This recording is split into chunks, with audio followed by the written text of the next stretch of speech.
முன்னோர்கள் ஆராய்ச்சி செய்து இந்த உலகத்துல இந்த பிரபஞ்சத்திலிருந்து எடுத்த கர்மவினை தீர்க்கக்கூடிய மூல மந்திரம். நீங்க கோவில்ல போய் விளக்கேத்துறதா இருந்தா இந்த மந்திரத்தை ஒரு முறை சொல்லுங்க. முற்பிறவில செய்த பாவங்கள் எப்பிறவிக்கும் தொடராமல் இருக்க இப்பிறவிலேயே என் தந்தை வழியில் வந்த கர்மாவினை, என் தாய் வழியில் வந்த கர்மாவினைகள், என் தாயுடைய கர்ப்பத்திலிருந்து நான் இந்த பூமிக்கு கொண்டு வந்த கர்மாவினைகளும் இன்றோடு நிவர்த்தியாகட்டுன்னு 5 தீபம் விளக்கேத்தி சாமிக்கு தேங்காய் வளம் பூ மாலை கல்கண்டு வாங்கி அர்ச்சனை பண்ணி உங்க ஜாதகத்தை கொண்டு போய் சாமி பாதத்துல வச்சு இன்னையோட எனக்கு எல்லாம் நல்லது நடக்கும்னு மனசார கும்பிட்டு வாங்க. வாழ்க்கையில அசுர வளர்ச்சிக்கு வந்து. அனைவருக்கும் வணக்கம். பாரம்பரிய திருவள்ளுவர் குல வம்சம் பிரசன்ன ஜோதிடர் சுபமாரிமுத்து திருப்பூர்லேருந்து இந்த பதிவு உங்களுக்காக. பூராட நட்சத்திரம் என்னங்கம்மா?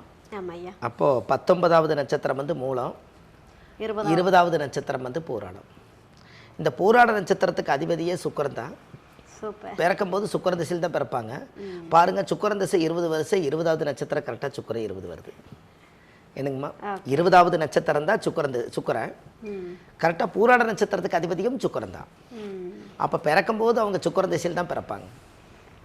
இந்த பூராட நட்சத்திரம் நூலாடாதுன்னு அந்த காலத்தில் ஒரு பழமொழி உண்டுங்க.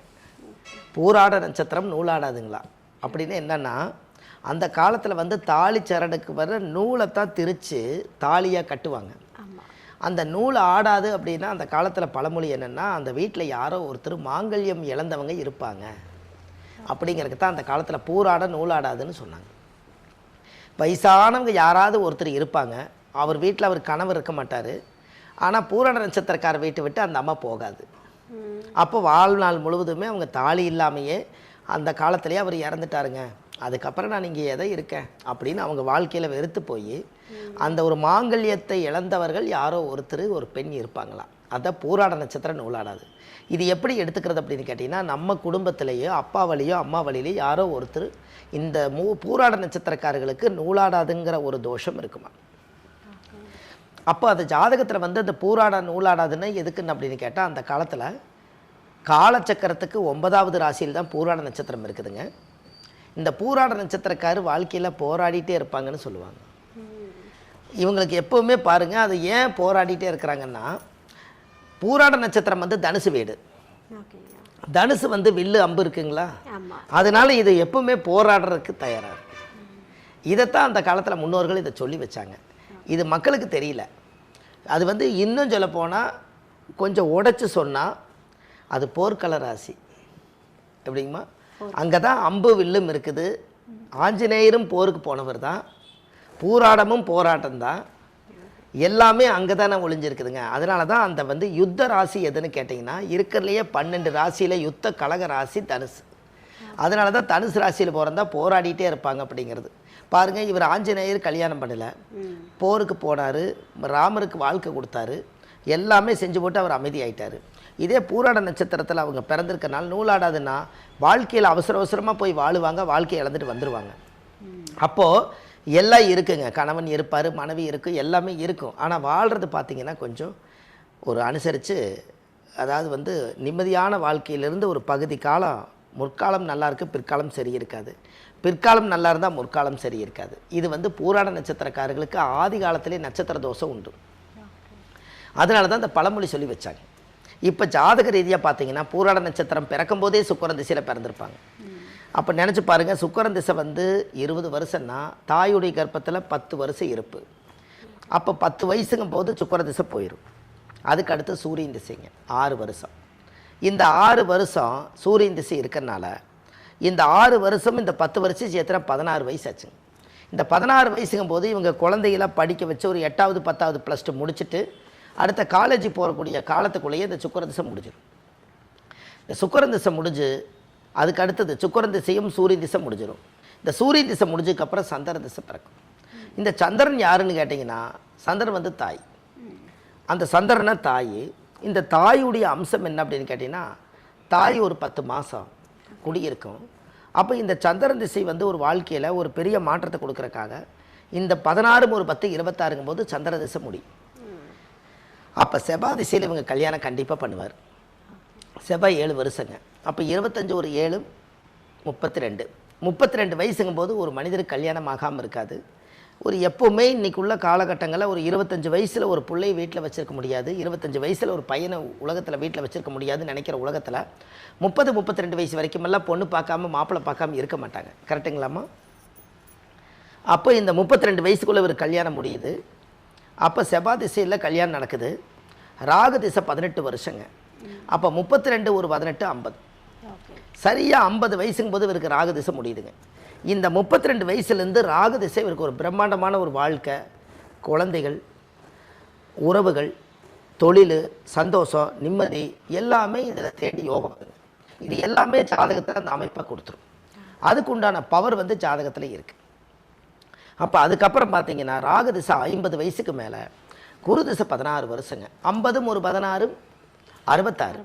66 வயசு வரைக்கும் 66 அவர் வாழ்ந்தாலே பெரிய காலம். அது மிகப்பெரிய ஒரு பொன்னான காலம் 66. இந்த 66 வயசுக்குள்ளே அவருக்கு தேவையானது எல்லாம் தேடி வச்சு, கணவன் மனைவி எல்லாமே சந்தோஷம் நிம்மதியாக வாழ்கிறதுக்கு உண்டான வழிகளை தேடி, இடம் தட வீடு வாசல் சொத்து சொகை எல்லாம் தேடி வச்சுட்டு 66 வயசுக்கு மேலே அவர் அமைதி ஆயிட்டாலே இது வரைக்கும் பிறவி மனித பிறவி எடுத்து வாழ்ந்தது போதுங்கிற மனம் சொல்லும் இல்லைங்களா? நம்மளை இப்போ நானே இருக்கிறேங்க, எனக்கு ஒரு 66 வயசு ஆச்சுன்னா நான் என்ன நினைப்பேன், இந்த மக்களுக்கு செய்ய வேண்டிய சேவைகள் எல்லாமே செய்துட்டு காலத்தில் நம்மளுக்கு இந்த உடம்பை பார்த்துக்கிட்டு மனசையும் பார்த்துக்கிட்டு நம்ம அமைதியாக இருந்தால் போதும் தான் நம்ம நினைப்பாங்க. இந்த உலகத்துக்கு நம்ம எவ்வளவு சேவை வேணாலும் செய்திருக்கலாம், தர்ம தானம் புண்ணியம் எவ்வளோ செஞ்சுருக்கலாம். நம்மளுக்காக ஓய்வு எடுக்கிற நாள் எந்த நாள்? என்னங்கம்மா? எல்லா நாளுமே காலையில் எழுந்திரிச்சா யாராக இருந்தாலும் இன்றைக்கி நான் இவரை பார்க்க போகிறேன், நான் அவரை சந்திக்க போகிறேன், நான் இங்கே வேலைக்கு போகிறேன், நான் இந்த இடத்துல பேங்க்கு போகிறேன், இந்த இடத்துல நான் வந்து பணம் வாங்க போகிறேன், எல்லாரும் ஒரு கோரிக்கை வச்சுருக்காங்க.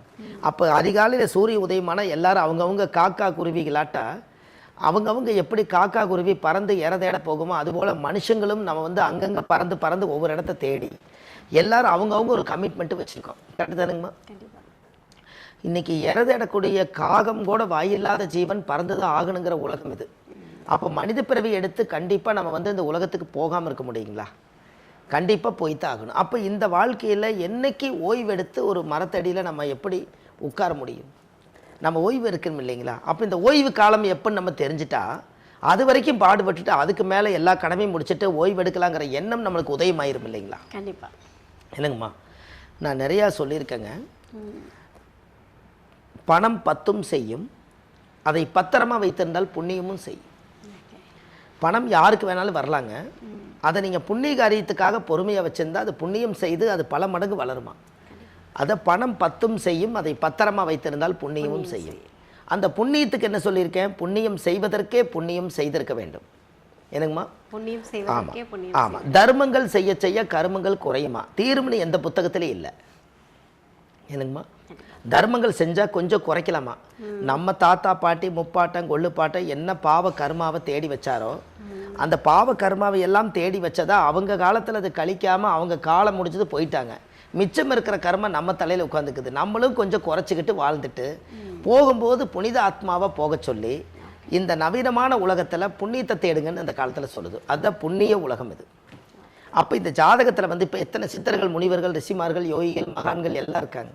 அவங்களெல்லாம் வாழாத வாழ்க்கை நம்ம வாழ போகிறதுங்க. அவங்கெல்லாம் வாழ்ந்து முடிச்சுட்டு அவங்கெல்லாம் சித்தர்களெல்லாம் ஏன் காட்டுக்குள்ளே போய் உட்காந்துருக்காங்கன்னா இங்கே குடும்பத்துக்குள்ளே அவ்வளோ பிரச்சனையும் மன உளைச்சல் நெருக்கடியும் தாங்க முடியாமல் நான் இந்த உலகத்தில் வாழ்ந்தும் பார்த்துட்டேன், வாரிசையும் உருவாக்கி பார்த்துட்டேன், மனைவி கட்டி வாழ்ந்து பார்த்துட்டேன், உறவுக்காகவும் வாழ்ந்து பார்த்துட்டேன், ஊருக்காகவும் வாழ்ந்து பார்த்துட்டேன், உலக மக்களுக்காகவும் வாழ்ந்து பார்த்துட்டேன். இது எல்லாமே இந்த உலகத்தில் அவங்கவுங்களுடைய சுயநல வாழ்க்கையில் இருக்கிறதுக்காக நம்ம பிறப்பெடுக்கலை. நம்ம பிறந்ததுக்கு ஏதாவது ஒரு சரித்திரத்தை உருவாக்கி வைக்கணுங்கிறதுக்காக எல்லாத்தையும் உதறி தள்ளிட்டு காட்டுக்குள்ள உட்காந்து தியானம் பண்ணினதுனால தான் மனிதனாக இருந்து மகானாக மாறினார். மகானாக இருந்தவர் சித்தராக மாறினார். என்னங்கம்மா? அப்போ இந்த பூராட நட்சத்திரம் போராட்டம்ங்கிறது எவ்வளோ பெரிய போர்க்களத்தை தாண்டி வந்திருக்கு. அப்போ இந்த பூராட நட்சத்திரத்தில் ஒரு பெண் பிறந்தாலும் ஒரு ஆண் பிறந்தாலும் அவங்களுக்கு கரெக்டாக இந்த ரிட்டையர்டு வயசுக்குள்ளே அவங்க வாழ்க்கை நல்லா இருக்கணும், எதிர்காலத்தில் ஒரு பெரிய மாற்றத்தை உருவாக்கணும். அவங்களுக்கு பாரம்பரியமாக அவங்க 2 பணம் எப்போவுமே காசு மிச்சப்படுத்தி பழகிடுவாங்க. அவங்க சம்பாரித்து இந்த பூலோகத்தில் நல்லா வாழணுங்கிற எண்ணம் இருக்கும். அந்த குடும்பத்துக்கு ஹெல்பிங் மைண்டு உள்ளவங்களாக இருப்பாங்க. பூராட நட்சத்திரக்காரி எப்போவுமே உதவி செய்யும் மனப்பான்மை இருக்கும். இந்த தனுசு ராசியாக இருக்கிறனால தனுசு ஒரு நாள் வெளில வந்து ராமரே அம்பை முறிச்சு போட்டு போய்த்தான் கல்யாணம் பண்ணார். ஆமாம். என்னங்கம்மா?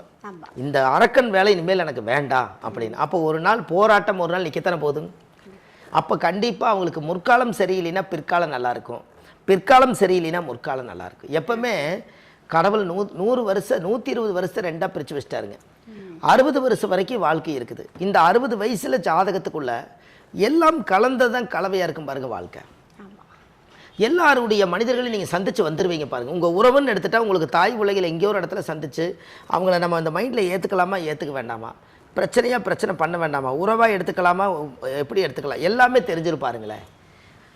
கடைசியில் பார்த்தா நமக்குள்ளேயே மனசுக்குள்ளே ஒரு எதிரியாக வளர்த்திக்கிட்டு அவங்க முன்னாடி நம்ம வைராக்கியமாக வாழ்ந்தாகணும்னு இந்த பூராட நட்சத்திரம் மனசுக்குள்ளே வந்து ஸ்ட்ராங்காக வச்சுக்கணும். வெளியே சொல்லாதுங்க, ஆனால் உள்ளுக்குள்ளே இவங்க முன்னாடி நான் நல்லா வாழ்ந்து காமிக்கிறேன் பாரு, என்னை ஒரு கூட்டத்தில் வந்து என்னை வந்து சொல்லி காட்டிட்டாங்கல்ல, என்னை வந்து ஒரு கேவலப்படுத்துகிற மாதிரி சாட பேசிட்டாங்கல்ல, நான் அவங்க முன்னாடி நான் எங்கேயாவது பட்டணம் போயோ, நான் எங்கேயாவது ஒரு பக்கம் டவுனில் போயோ, நான் எங்கேயாவது பக்கம் நான் வேலை தேடி பொழைச்சி நான் காசு சம்பாரிச்சு வந்து உன் முன்னாடி இதே மாதிரி வீடு கட்டி உன் முன்னாடியே நான் கார் வாங்கி நான் வாழ்ந்து காமிக்கலைன்னா நான் எங்கள் அம்மா எங்கள் அப்பாவுக்கே நான் பிறக்கலைன்னு இப்படி சபதம் போட்டு இவங்களுக்குள்ளேயே மனசுக்குள்ளே வச்சுக்குவாங்க. ஆனால் வெளியே சொல்ல மாட்டாங்க. ஓகே, எனக்கு ஏன் அப்படின்னு கேட்டிங்கன்னா அந்த அளவுக்கு வைராக்கியமாக வாழக்கூடியது அதுதான். நான் பாருங்க முன்னாடி வாழ்ந்து காமிக்கிறேன்னா அந்த வைராக்கியம் எந்த நட்சத்திரத்துக்கு இருக்குன்னா போராட்டத்துக்கு தான் அதிகமாக இருக்குது. நீங்கள் அவங்ககிட்ட பகைச்சிட்டிங்கன்னா கிட்டத்தட்ட 18 வருஷம் அவங்க மனசு இறங்கி வராதுங்க. நாட்டாம படத்தில் சொன்ன மாதிரி இங்கே 18 வருஷம் தள்ளி வைக்கிறேன்னு சொல்கிறாரு இல்லைங்க, அது மாதிரி இவங்களே மனசுக்குள்ளே ஒதுக்கி வச்சுருவாங்கன்னு அந்த பூராட நட்சத்திரத்துக்கு. ஏன்னா அது ஆல்ரெடி சுக்கிர திசை தானே, அது அசுர குரு தானே, தேவகுரு கிடையாது இல்லைங்க. அப்போ இந்த அசுர குருவில் தான் அந்த மாதிரி வரும். அப்போ இவங்ககிட்ட என்னென்னா பகச்சிக்கவும் கூடாது, நம்ம கரெக்டாக கௌரவமாக வாழணும். யாருடைய சப்போர்ட் இல்லைனாலும் தெய்வத்தோட சப்போர்ட்டை வச்சு அவங்க வாழ்ந்து ஜெயிச்சிருவாங்க. இதெல்லாம் பூராட நட்சத்திரக்காரர்களுக்கு வாழ்க்கையில் பெரிய ஒரு அற்புதமான விஷயங்க. இதெல்லாம் மக்கள் வந்து தெரிஞ்சு அவங்களுக்கு ஒரு கோயில் ஒன்று கொடுக்குறாங்க. கண்டிப்பாக நீங்கள் அந்த கோயிலில் போய் சாமிக்கு தேங்காய் பழம் மாலை கல்கண்டு வச்சு பூஜை பண்ணி அந்த கோவிலில் போய் சாமி கும்பிட்டு வந்தாச்சுன்னா அன்னையோட அந்த ஜாதகத்தில் இருக்கக்கூடிய அந்த தோஷம் நிவர்த்தி ஆயிருங்க. அதுக்கப்புறம் வாழ்க்கை நல்லாயிருக்கும். சூப்பர் ஐயா, ரொம்ப அழகாக பிரிச்சுட்டீங்க. 120 வருஷம் 60 பிரிச்சு இன்பம் பாதி துன்பம் பாதி கலந்தது தானே இந்த வாழ்க்கை அப்படின்றத ரொம்ப எளிமையாக அழகாக சொல்லி கொடுத்துட்டீங்க. அது இல்லாமல் நீங்கள் ஆரம்பத்திலே வந்து கொஞ்சம் கஷ்டமான ஒரு காலத்தை வந்து மாங்கல்ய தோஷம், அந்த மாங்கல்யம் பற்றி பேசுனீங்க. ஸோ அதை பார்க்கும்போது வந்து நமக்கு ஒரு நெருடல் இருக்கும் இல்லையா, இன்னும் இப்படி சொல்லிட்டாங்களே அப்படின்னு. ஆனால் அதுக்கு முற்றுப்புள்ளி வைக்கிற மாதிரி கடைசியில் ஒரு அழகான கோவிலை போய் வழிபட்டுட்டு வாங்க, எல்லா பிரச்சனையும் தீந்துரும் அப்படின்னு சொல்லிட்டு சுபமாக உங்களுடைய பெயர் போல வந்து ஒரு அழகான ஒரு பலன் கொடுத்துருக்கீங்க ஐயா. ரொம்ப நன்றி ஐயா. ரொம்ப நன்றிங்கம்மா, வணக்கம் ஐயா. பூராட நட்சத்திரம் பேசணும், நிறைய பலன்கள் கொடுத்துட்டீங்க, ஒரு மன நிம்மதியோடு இருக்காங்க. சரிங்க. ஆனாலுமே வந்து நீங்கள் வந்து பிரச்சனைகள் வந்துச்சு தீரணும் அப்படின்னா உங்களுக்குனே ஒரு நட்சத்திர கோவில் இருக்குது, போயிட்டு வாங்கன்னு சொல்லிட்டீங்க. கண்டிப்பாக அவங்க போயிட்டு வரக்கூடிய அந்த நட்சத்திர கோவில் எது ஐயா? கண்டிப்பாங்கம்மா. அதாவது பூராட நட்சத்திரத்துக்கு உண்டான கோவில் வந்துங்க ஒரு ரகசியமாக இந்த தமிழ்நாட்டுக்குள்ளே இருக்குதுங்க. இந்த ரகசியமாக இந்த தமிழ்நாட்டுக்குள்ளே சித்தர்கள் அந்த காலத்திலேயே முனிவர்கள் இவங்கெல்லாம் வந்து பெரிய பெரிய மகான்கள் கட்டி வச்சுருக்காங்க. இது என்னென்னு கேட்டிங்கன்னா திருவையாறு கேள்விப்பட்டிருப்பீங்க. தஞ்சாவூர் பக்கத்தில் திருவையாறு. அங்கே தஞ்சாவூர் பக்கத்தில் திருவையாறு போகும் பாதையில் கொஞ்சம் கடுவெளி சித்தர்னு சொல்லி கடுவெளி ஆகாசபுரீஸ்வரர். இந்த ஆகாசபுரீஸ்வரருங்கிறது ஆகாசம்னாலே ஆகாயம்தான். இந்த பிரபஞ்ச சித்தர்கள் அந்த காலத்தில் ஒன்று கூடி அந்த காலத்தில் முன்னோர்கள் இது எல்லாம் ஆகாசபுரீஸ்வரர்னு சொல்லி அந்த தெய்வத்தை பிரதிஷ்டை பண்ணியிருக்காங்க. இது வந்து பூராட நட்சத்திரத்துக்கு உண்டான கோயிலுங்க. இந்த கோவிலில் போய் 5 விளக்கு தீபம், சுவாமிக்கு தேங்காய் பழம் பூமாலை கல்கண்டு வாங்கி அர்ச்சனை பண்ணி அந்த கோவிலில் போய் சாமி கும்பிட்டு வந்தாச்சுன்னா அன்னையோடு உங்கள் ஜாதகத்தில் ஜென்ம நட்சத்திர தோஷம் பூராட நட்சத்திர தோஷம் நிவர்த்தி ஆகும். வாழ்க்கையில் ஒரு முறை போயிட்டு வாங்க, நல்லதே நடக்கும். நன்றி.